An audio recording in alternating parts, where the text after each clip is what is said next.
This little light is the difference between drinking water and getting sick. So here's how to use it, plus 7 other ways, or was it 8 ways?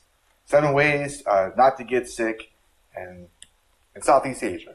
Okay, this thing is so cool. I found out about this TheraPen when I was hiking the Pacific Crest Trail. I used to use one of these those little grip things a long time ago. And I met this couple who would just use this little light. The guy was even making fun of me. Oh, that's the iron grip thing. Like, oh yeah. And after that, I've been using it ever since. And it's so cool because it's so lightweight and there's no work. You just stick it in some water, you twirl it around, and it kills 99% of viruses or bacteria anywhere. I use this thing through India, Europe, even at home. Go hiking, you can get clean water anywhere you can want, and they're really pretty cheap. So it really is amazing. This actually got stolen from me when I was in Cambodia, and I was so pissed because I had to buy water after that for a while. And so I shipped another one, like ASAP. Like, I need one. Yeah, actually, I lived in Cambodia for 2 years, and I've been to Thailand once. I was there actually for the Songkran Festival, which was so cool. It was like the biggest water fight in the world, and these little kids, they love that. And I got a little water gun too. I was out there like, we can't do that in America, right? We just use real guns. And I think in Cambodia they stopped doing it because maybe somebody got hurt. Someone shot somebody at a motorbike and it crashed and shit like that, or something like that. But yeah, Cambodia, 2 years, and I partied like hard, like super hard. So they kicked me out of the country. So I was friends with this one girl who was trans, and she told me like I could never go back. So I think in Thailand they have like ladyboy gangs out there or something like that, I've heard. But I don't know, maybe. I was only there one time.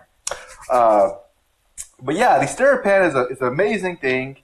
And the other really cool thing, which a lot of people really don't talk about, is really just improving your gut health before you go, because that helps a lot. And what I do and what I recommend is these prebiotics here. And I'm using like the special brand.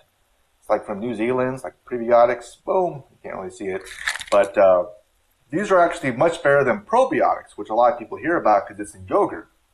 What probiotics is, it kind of adds a little bit of good bacteria to your gut. But the prebiotics, what's so better about this is it stimulates the growth of the prebiotics that's already there. Because the problem with the probiotics, the yogurt, is a lot of the stuff, the good bacteria dies before it reaches your gut. So it's not as useful. It helps, but not as much as this stuff. Because there's this constant battle going on between good bacteria and bad bacteria in your gut. So you want to improve that, and that's going to help your own system, so you can eat lots of food and enjoy everything without getting sick and stuff like that. And that's another reason why they say it's not good to take too many antibiotics, because it can kind of kill the good bacteria in your gut and become resistant to it. But that's a whole other topic. Another thing is a buffet. Buffets are amazing. I use them all the time if I can, because 1 meal a day, boom. Usually I eat 1 meal a day as it is. But a little thing for you, if the food is lukewarm, it might be a good idea to skip it too, and because the heat kills the bacteria. I made a whole post about how to prevent diarrhea, and this kind of applies to diarrhea as well, so I don't want to overdo it. So I'll put a link to the video. It has a whole bunch of tips on preventing diarrhea, and I'll put that at the end, and I'll put it in the description as well, so you can check it out. I want to talk about what happens when you do get diarrhea and how to solve that very, very quickly, which I think is also very important. And the worst part is the dehydration with diarrhea.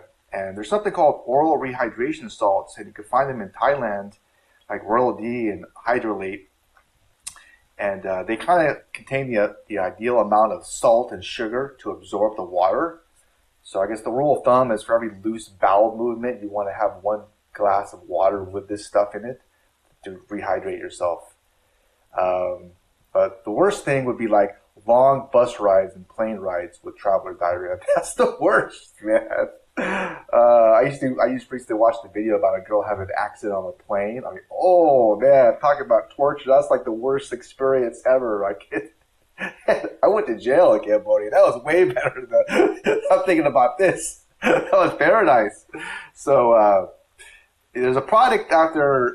If you do get diarrhea and you have to travel, there's a product called. I put it down here in the post. I can't even pronounce it. You can get it on Amazon, but it sort of stops the movement in your stomach to give you a little bit of relief. There's also Pepto-Bismol, and in Southeast Asia they have something called charcoal, which kind of soaks up the toxins in your gut. And yeah, I mean, the first time I went to Cambodia in Thailand, I kind of got a little sick, diarrhea. I think the second time when I stayed there for 2 years, I just adapted to it. I just didn't really need it.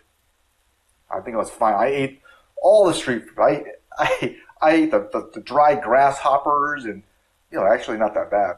Or dry crickets, and every weird shit. Not the spiders, I had to go that far, but you can.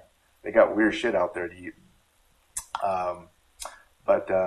Yeah. Oh, another thing is antibiotics. Yeah, and there's I put here on this post the name of it, but I think you need a description to get it. So it could be a good idea if you have too many loose stools. You could take it and it could help you, and that's another idea as well. And what do you eat? Well, there's the whole brat diet: bananas, rice, applesauce, toast. And support your system as it heals itself. I might be wondering, well, when do you see a doctor? And if the diarrhea is very, very bad, then it might be good. Like persistent vomiting, you're dizzy, dark-colored urine, blood, high fever, and stuff like that. It could be a good. From my experience in Cambodia, the medical. This was a long time ago. It's like 10 years ago, something like that. It was very inexpensive when I went there, but they do have travel insurance as well, and I get it. You hate insurance. I don't blame you. I don't like insurance either. But some of it, I found one that's actually the most budget friendly, so it's the cheapest. And they do have 24/7 assistants that can act like a travel partner, which is kind of good, and kind of help you find some English-speaking doctors, make deals. They can cover a lot of things out there, because I remember even in my experience in Cambodia, one doctor says it's this much, one doctor says it's this much. So I guess it depends if they like you or not. Thinking the prices could change or whatever, but there's I'm not gonna say anything after that.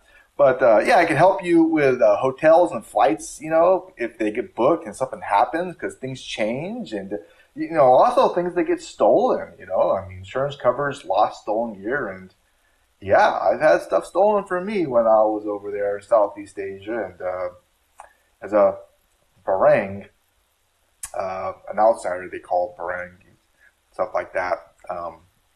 So that helps. Also, this one, there's no age limit. It's valid in any country in the world. It's very easy to get. Covers COVID-19 treatment. So it's something to look into. Something like that. I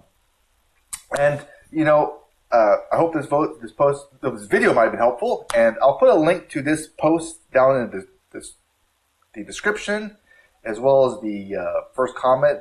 There's a lot of resources in here. I got like little tools and stuff. And you can check it out. And I'll put the video to the more ideas on preventing diarrhea up here and down in the description too. So, anyways, have a wonderful rest of your day. All right, take care. Bye.